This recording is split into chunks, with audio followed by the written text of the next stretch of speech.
Oh. Ah, yo pienso filete, no filete. Esta no es filete, no es chuleta. Chuleta, ¿no? Sí.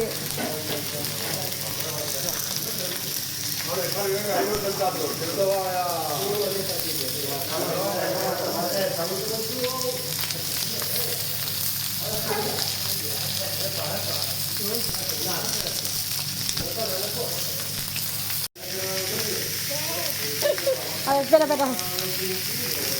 Alaผู้ใดจะกินตำมักแตงแซ่บๆนำกันละมาเด้อพ่อแม่พี่น้องเอ้ยมื้อนี้ตำมักแตงแซ่บคักแซ่บแน่มื้อนี้ใส่บักเผ็ด2 หน่วยความเผ็ดก็ครึ่งๆกลางๆบ่ได้เผ็ดหลายแต่ว่าบอกได้เลยว่าแซ่บนัวคักเพราะว่าใส่เป็นนัวอ้าวหลายแล้วก็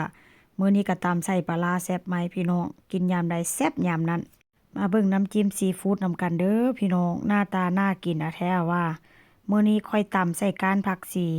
กระเทียมพริกแดงแล้วก็ใส่ถั่วลิสงลงไปพี่น้องหรือว่าบักถั่วดินเนาะถ้าเป็นบ้านเฮาก็เป็นบักถั่วตัดมันอาจจะแซ่บแต่ว่ามื้อนี้มันบ่มีบักถั่วตัดค่อยก็เลยใส่แบบว่าบักถั่วดินลงไปว่าเช่นซะแล้วก็ใส่บักนาวใส่น้ำตาลพี่น้องใส่แล้วก็ใส่น้ำปลาแล้วก็ใส่น้ำต้มเด้อน้ำต้มที่แบบว่าต้มน้ำร้อนๆนั่นน่ะพี่น้องมื้อนี้น่ากินเป็นตาแซ่บอะแท้ว่ามื้อนี้บอกได้เลยว่าแซ่บคักแซ่บแน่เด้อพี่น้องแจ่วซีฟู้ดน้ำจิ้มซีฟู้ดหลังจากใส่บักนาวไปแล้วรู้สึกว่ามันยังบ่เปรี้ยวค่อยก็เลยใส่บักนาวเพิ่มพี่น้องมื้อนี้สิกินแซ่บๆเป็นตาแซ่บอะแท้ว่าสีสันหน้าตาแต่ว่าเผ็ดหน่อยนึงพี่น้องแต่ว่ามันก็แซ่บอันบ่เผ็ดมันก็บ่แซ่บได้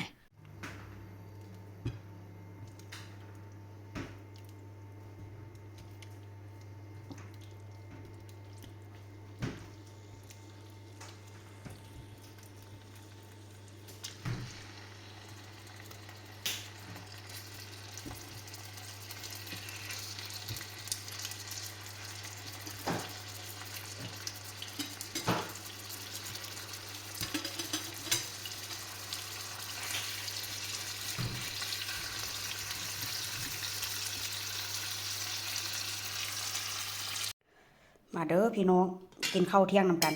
ตำบักหุ่งนี่เป็นรอบสุดท้ายแล้วตำบักหุ่งนี่นะแซ่บน้ำมันค่อนข้างจะแดงเด้อเพราะว่าใส่บักเผ็ดดิบใส่บักเผ็ดแดงแล้วก็ใส่บักเขือเทศมาเด้อมากินนำกันพี่น้องมื้อนี้มีนึ่งข้าวเหนียวนำเด้อมื้อนี้เด้อข้าวเหนียวยังฮ้อนอยู่ข้าวเหนียวก็ได้อันนี้เป็นผักกับจะกินกับไส้กรอกนี่แหละพี่น้องบ่อยากกินยังไรกินง่ายๆนี่แหละกินกับไส้กรอกมาเด้อผู้ใดจะกินข้าวสวยนำกันเด้อมาข้าวนี่กำลังฮ้อนๆเลยพี่น้องข้าวนี่ก็ออกอายทวนมาเด้อมากินนำกัน